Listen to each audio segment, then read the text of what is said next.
नमस्कार फ्रेंड्स, मोर mini blog ने आपण मन के स्वागत। आज ही खावा के मन लगला कांकुड़ी। चलो देखमा बेर ने केनता फली ओ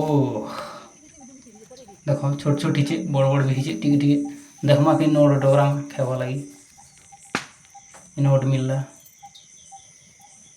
टिके टिके छोट अच्छे इनो गोट अच्छे।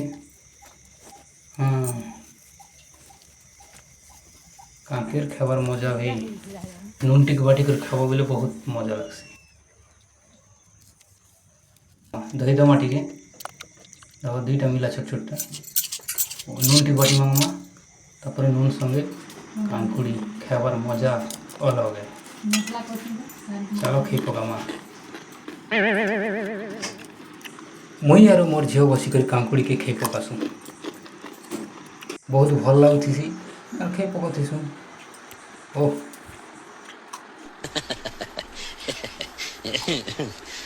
फिर मिलमा आर गोटे नुआ भिडियो ने।